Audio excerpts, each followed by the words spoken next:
वाचू दे ना. नाही नाही सावली, कंपनीमध्ये तुला पोस्ट देऊन मी चूक तर नाही केली ना? मलाच वेळ देत नाहीस तू. हे आधी कळायला पाहिजे होतं. आता बाण निघून गेलाय. ते दिली तुम्ही एवढ्या मोठ्या कंपनीची जबाबदारी, मग भोगा त्याची फळ. हे बघ, आत्ताच आपण पहिला नियम ठरवून घेऊ.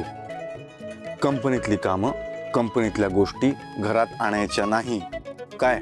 कंपनीतली कामं कंपनीत करायची. इथे आपल्याला वेगळी कामं असतात की नाही? सॉरी CFO सर, इथून पुढे लक्षात ठेवेन. नाही नाही एवढं नको. It's okay. कसा गेला पहिला दिवस? आता तुम्हीच म्हणालात ना ऑफिसला ऑफिसमध्ये ठेवायचं म्हणून. बायको हुशार आहे माझी. पहिला दिवस आहे ना, आज माफ. आणि मी बॉस म्हणून नाही विचारतोय, नवरा म्हणून विचारतोय काळजीपोटी. कसा गेला पहिला दिवस? छान होता. पण तुम्हाला सांगू, मला ना सतत घरची आठवण येत होती. म्हणजे वहिनीने वेळेवर औषधं घेतली असतील का, तिलोत्तमा मॅडम बाबा काय करत असतील, हे सगळं सुरू होतं माझ्या डोक्यात.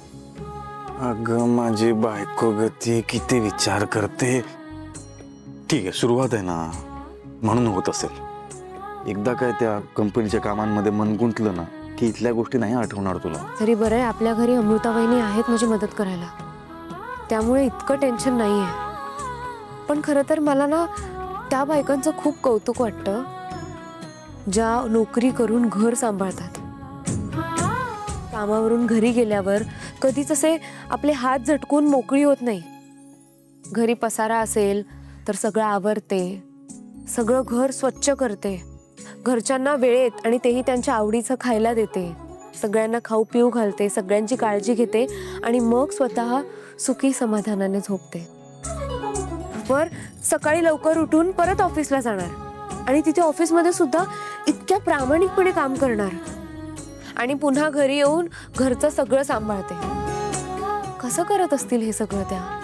मला तर माझ्या बायकोचं कौतुक वाटतं. कसं करत असेल एवढं सगळं ती? माझं काय, मी घरी आल्यावर पाय पसरून झोपतो निवांत. माझी काळजी घ्यायला आई आहे, अमृता वहिनी आहे, तू आहेस, म्हणून मी निवांत असतो. कधी कधी तर ऑफिसचा राग सुद्धा घरच्यांवर निघतो. काय तुझ्यावर कधी राग काढला? हा, कधी राग काढला मी तुझ्यावर? कधी काढला सांग? कधी काढला?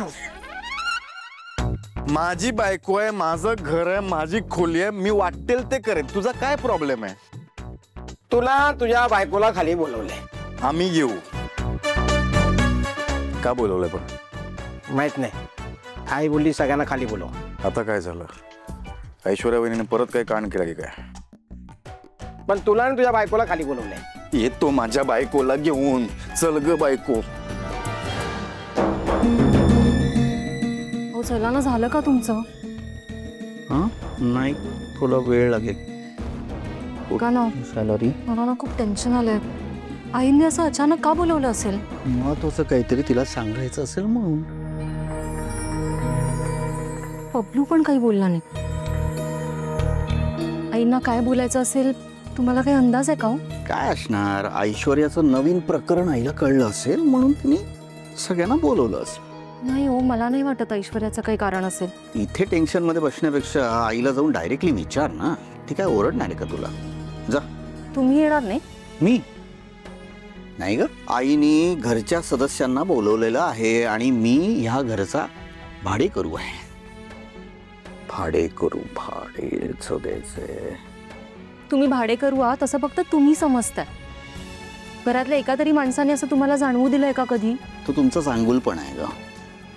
सत्य हेच आहे की या घरात मी भाडेकरू आहे आणि जोपर्यंत आई पूर्णपणे मला स्वीकारत नाही तोपर्यंत मी भाडेकरू राहणार आणि भाडेकरू सारखाच वागणार.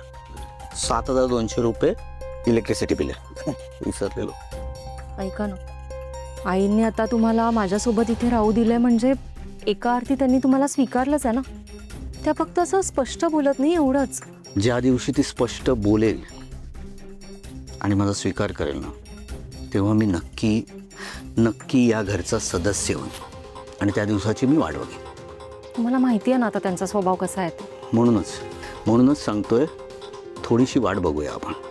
आणि प्लीज तुर्तास मला फोर्स करू नको यायला. तू जा ना प्लीज. इथे टेन्शन घेण्यापेक्षा विचार आईला काय झालं ते प्लीज. आणि 7 वहिनी, बरं झालं तुम्ही इथेच भेटलात. मी तुम्हालाच बोलवायला येत होते. खाली तिलोत्तमा मॅडमने सगळ्यांना बोलवलंय. राजकुमार सर कुठे आहेत? आहेत ते, पण येणार नाही आहेत. का? अहो तिलोत्तमा मॅडमने सगळ्यांना बोलवलंय. हो, पण त्यांचं असं म्हणणं आहे की ते अजून या घरात भाडेकरू म्हणून राहतात. अहो पण आपण थोडी त्यांना कधी बोललोय की ते भाडे करू आहेत म्हणून. हो, मी पण त्यांना तेच समजावलं, पण ते ऐकायलाच तयार नाही आहेत. बरं, हरकत नाही, तुम्ही व्हा पुढे, मी बोलते त्यांच्याशी.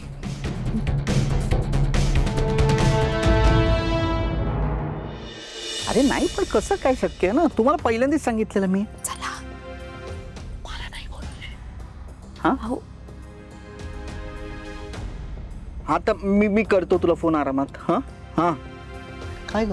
अहो तिलोत्तमा मॅडमने सगळ्यांना खाली बोलवलंय, चला तुम्ही.